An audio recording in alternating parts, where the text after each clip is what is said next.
Yesterday, we finished reading this sutta, 9 things an Arahant cannot do. The first 4 is the 4 of the 5 precepts. He is incapable of destroying life, stealing, engaging in sexual act, telling a deliberate lie. And the 5th one, making use of stored up enjoyments as he did in the past when he was a householder. And the last 4, he is incapable of taking a wrong course of action on account of desire, hatred, delusion, and fear. These are 9 things an Arahant cannot do.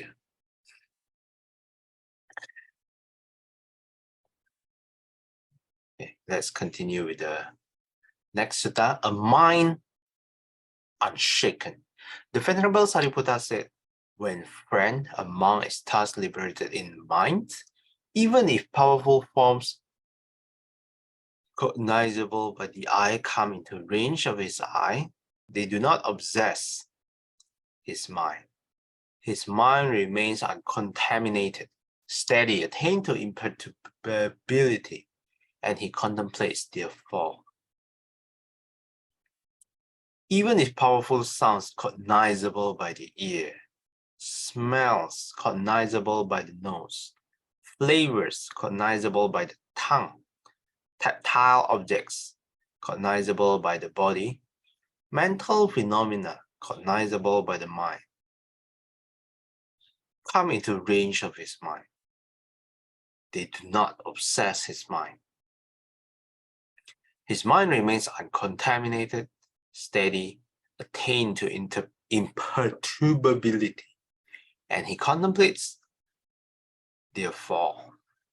Suppose, friend, there were a stone pillar 16 meters long, 8 meters sunk in the ground, and 8 meters above the ground. Then a powerful rainstorm would come from the east. The pillar would not budge, would not shake, would not tremble. Then a powerful rainstorm would come from the north, from the west, from the south. The pillar would not budge, would not shake, would not tremble. Why not? Because of the depth of the base and because of the stone pillar has been deeply planted. So too, for a monk thus liberated in mind, if powerful sense objects come into range, they do not obsess his mind. His mind remains uncontaminated, steady, attained to imperturbability, and he contemplates their fall. From Anguttara Nikaya 926. Sister Saikyam, would you like to continue? 6. The 10 powers of an Arahant monk. The Buddha asked the Venerable Sariputta, how many powers does an Arahant monk have? Sariputta, possessing which he claims that he has attained the destruction of the taints. The Arahant monk has 10 powers, Venerable Sir, possessing which he claims that he has attained the destruction of the taints. What 10? Here, Venerable Sir, for an Arahant monk, all formations have been well seen as they really are, with correct wisdom as impermanent. This is the power of an Arahant monk, on the basis of which he claims that he has attained the destruction of the taints. Again, Venerable Sir, for an Arahant monk, sensual pleasures have been well seen as they really are, with correct wisdom as similar to a charcoal pit. This too is a power of an Arahant monk. Again, Venerable Sir, the mind of an Arahant monk slants, slopes, and inclines to seclusion. It dwells in seclusion, delights in renunciation, and is entirely finished with all things that are basis for the taints. This too is a power of an Arahant monk. Further, Venerable Sir, for an Arahant monk, the 4 establishments of mindfulness have been developed to the point that they are well developed. This too is the power of an Arahant monk. Okay, thanks, Sister Thank Psycho. you.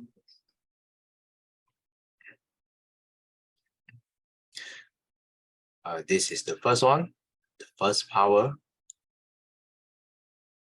All formations have been seen with correct wisdom as impermanent. The second one, sensual pleasures have been seen as they really are with correct wisdom. So, and compared to charcoal pit. Then the next one, the mind of an Arahant slants, slopes, and inclines to seclusion. Yeah, so they are not. Yeah, Arahants don't go to party. They prefer seclusion. Dwells in seclusion, delights in renunciation, and is entirely finished with all things. The basis of the taints. And then the 4 establishments of mindfulness have been developed. Very well developed.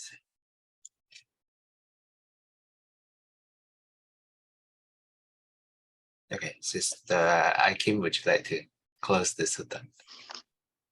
Further, Venerable Sir, for an Arahant monk, the 4 right kinds of striving, the 4 bases for spiritual power, the 5 spiritual faculties, the 5 powers, the 7 factors of enlightenment, the Noble Eightfold Path, has been developed to the point that it is well developed. This too is a power of an Arahant monk, on the basis of which he claims that he has attained the destruction of the taints. From Anuttara Nikaya 10.90. Thanks, Sister Aikim. Just now, we have read 4 by Sister Saikyang, and then the 5th one is all the same patterns recurring, but this one is the 4 right kinds of striving. The 6, 4 bases for spiritual power. 7, 5 spiritual faculties.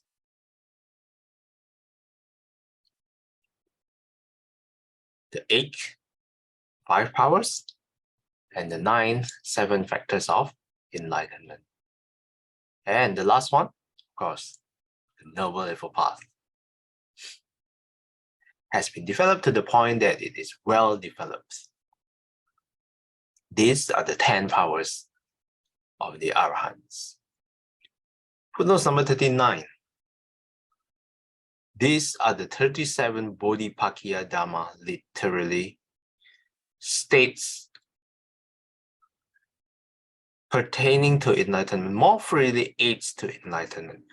On the 4 establishments of mindfulness, see text chapter 7.2 and text chapter 8, section 8 for details, and Samyutta Nikaya chapter 47.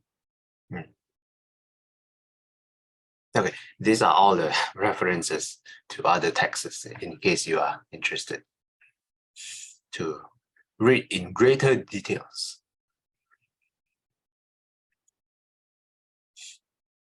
Says the, okay, let me check. Okay, this is a pretty long sutta.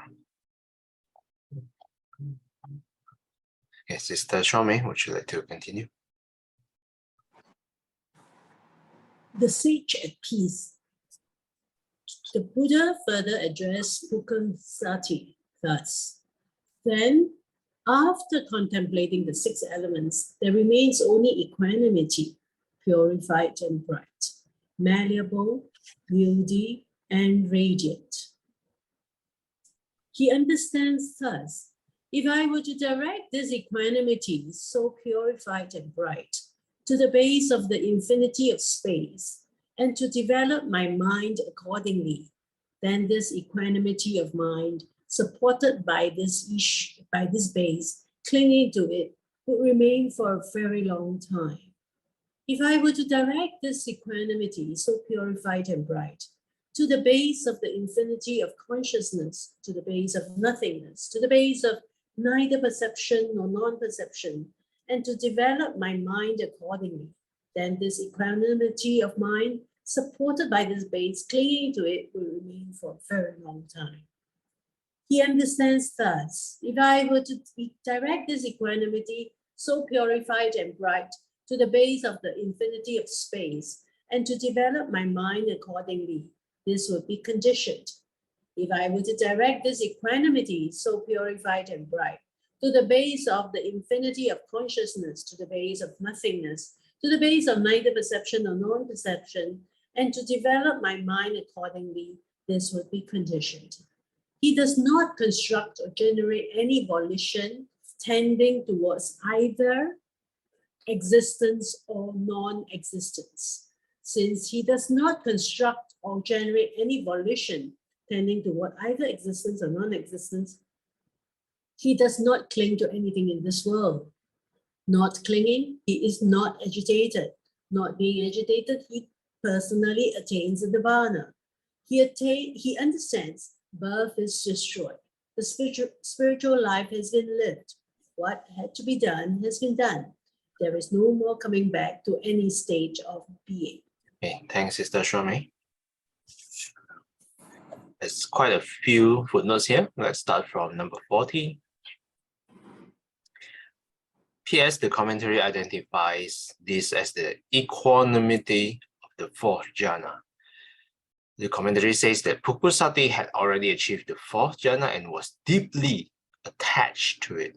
The Buddha first praises this equanimity to inspire Pukusati's confidence, and then gradually guides him to the formless attainments and the supramundane paths and fruits.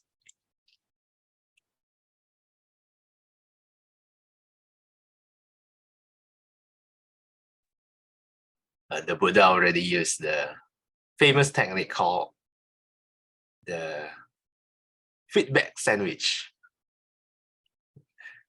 Basically, the Buddha started off with the praises, as Vikabodhi mentioned, to inspire, to give affirmation to Pukusatis. And then the Buddha starts to guide him on how he can further progress. And footnotes number 41.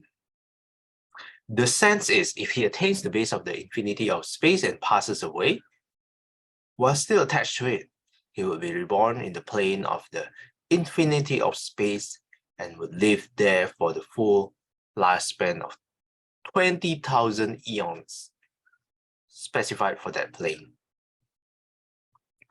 In the higher three formless planes, the lifespan is said to be, respectively, 40,000 eons, 16,000 eons, and 84,000 eons. For how long is an eon? I can refer back to earlier chapters.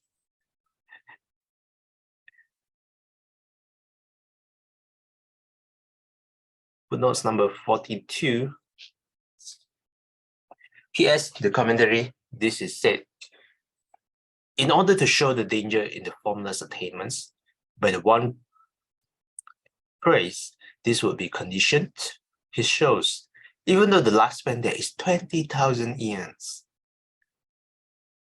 it is conditioned, fashioned, built up. It is thus impermanent, unstable, not lasting, transient. It is subject to perishing, breaking up, and dissolution. It is involved with birth, aging, and death, founded upon suffering. It is not a shelter, a place of safety, a refuge. Having passed away there as a worldling, one can still be reborn in the four states of misery.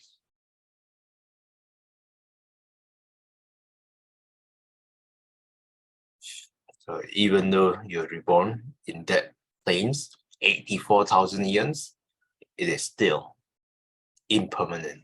That is what the Buddha is trying to tell Pukusati. I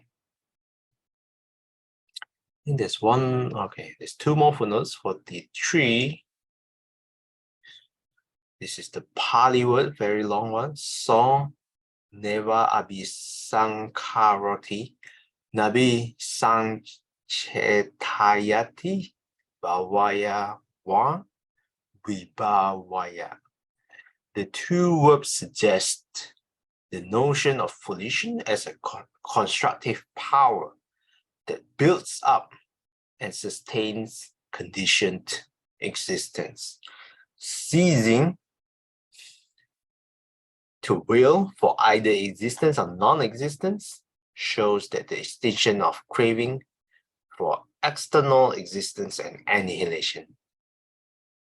And finally, footnote number 44.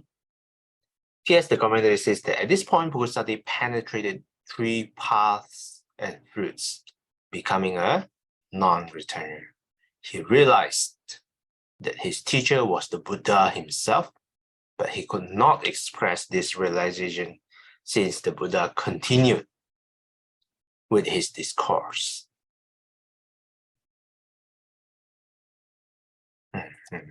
So he has attained all the way to non-returner, but he did not express it to the Buddha because the Buddha is still would like to expound the Dharma further to Pukusati. Sister Chaikwan, would you like to continue?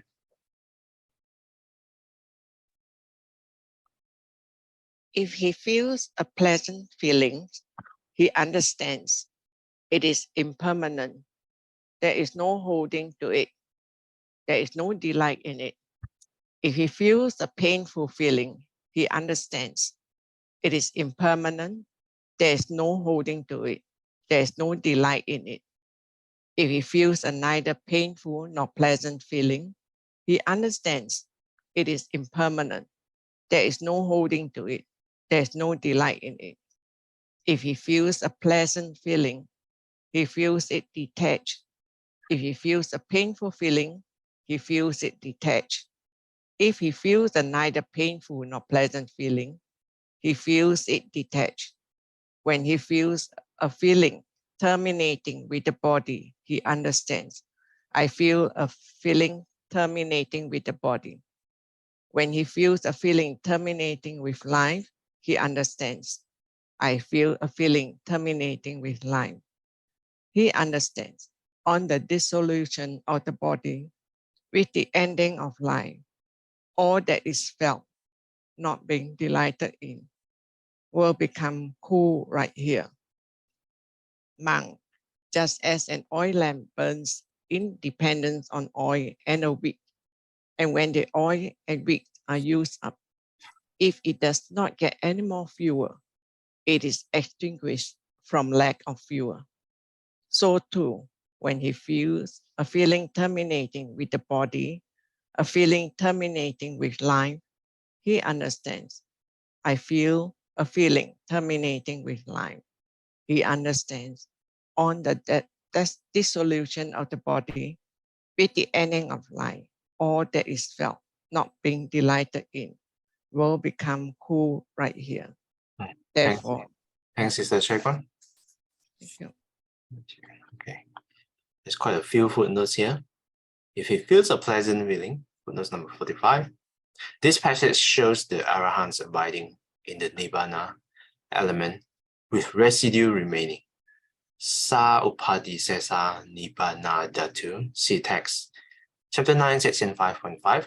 Though he continues to experience feelings, he is free from lust toward pleasant feeling, from aversion toward painful feeling, and from ignorance regarding to neutral feeling. Footnote 46. That is, okay, he continues to experience feeling only as long as the body with its life faculty continues, but not beyond that. Referring to this passage on the dissolution of the body, all that is felt will become cool right there. And footnote number 47. This refers to his attainment of the Nibbana element with no residue remaining, the cessation of all conditioned existence with his final passing away.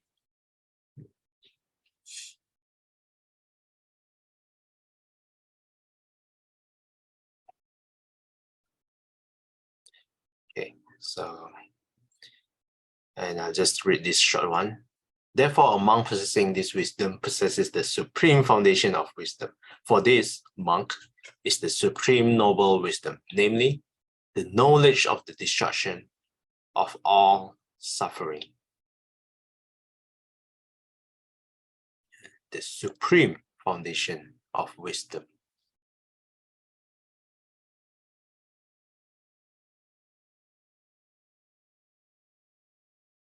Okay, so just nice, we are at 8 a.m. We will continue with the rest of the sutta next time. Okay, any questions or comments?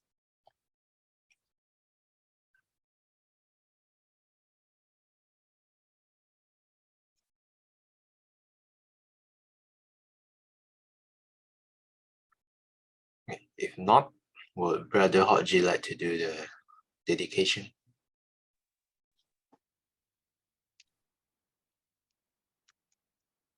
回向愿消三障诸烦恼，愿得无鬼的明了，普愿具障悉消除，世事常行无他道。谢谢 Brother Hodji. Till we meet again, may we be guided by the Buddha, Dharma, and the Sangha. Sadhu, sadhu, sadhu. Have a supreme Monday ahead. Thanks, everyone. I'll see you guys next time.